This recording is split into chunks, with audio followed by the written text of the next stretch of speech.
ไล่ฮิตไล่ฮิตไล่ฮิตโอ้เมืองสิกว่าไล่ฮิตอยู่เนาะพี่น้องเมื่อคักบ่นี่พอยกขึ้นมันโอ้มันก็พูดเนาะอีโซ่ก็อีโซ่พอดึกได้ลูกใหม่กันมึงดูพี่น้องอีโซ่พูดโซ่คักโซ่แน่เนาะโอ้ฮิตก็ฮิตพอดอกพูดน่ะตุ้มยุมตามยามก็บ่ว่าเบิ่งดีๆเด้อพูดน่ะอันนี้มันช่องขาเด้อพูดมันช่องขาได้นี่พี่น้องโอ้ย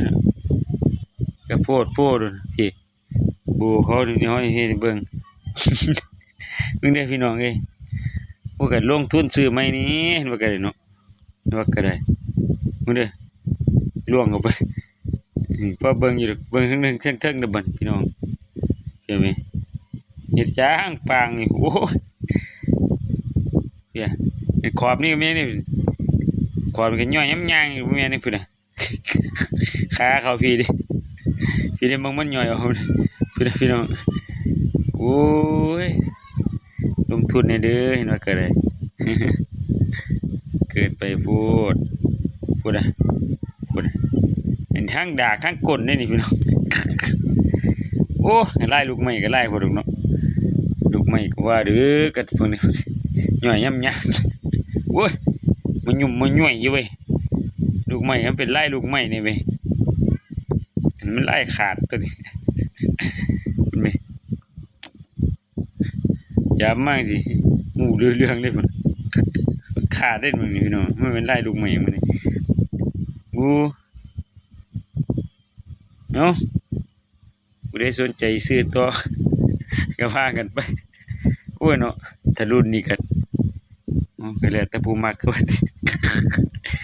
โอ้ปวดพวกงัวบักแตงไปเอ้าให้เบิ่งบักคักดูนี่บ่ลายนี่เนาะว่าสวัสดีเด้อแม่นทะลวงทะลึงนี่ของผู้หญิงผู้หญิงมาเล่นนี่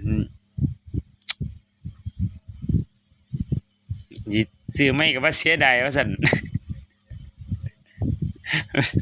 โอ้โจ้งโป่งพี่น้องเอ้ยไม่ลูกไม้เด้อพุ่นเขาได้ฮอดกำปั้นไปพุ่นลงฮอดกำปั้นไปก็เกินไปบ่เด้อตายลูกใหม่เพิ่นแนวใดบุพุ่นอันนี้บางทางกดว่าบางทางดากเอาทางกดคือจังได๋เอ้าก็เอิ้นว่าเอาทางกดเนาะพลิกไล่เบิ่งกันตึ๊บเชือบนี่สนุกสนานกันพี่น้องพุ่นน่ะเบิ่งสิงามเนาะพี่น้องเนาะตายลูกใหม่งามแท้ว่าซั่นเพียมาเบิ่งดากพุ่นเฮ็ดขาดจ้างปางพุ่นโอ้พุ่นขาดากเฮ็ดจ้างปางอันดากเด้คือกดเนาะจ้างปางเอ้ยมันมึงสวมขาเด้เป็นมึงสวมขาอยู่พุ่นเนาะโอ้โหพุ่นเบิ่งรถพี่น้องพุ่นน่ะว่ามันสร้างเขาได้3ตัวพุ่นน่ะโอ้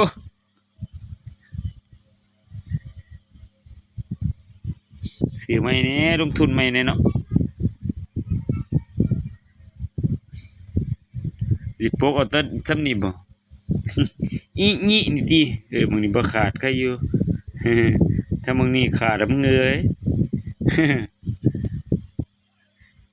อย่าคุ้มนี่หากับบ่ทันพุ่นเด้อมาขาดเทิงๆพี่ขามันช่วงขี้โพมั้งเขาว่า2ปองพุ่นเฮ็ดสร้างปางอยู่อุ๊ยอันละพี่น้องม่วนกบ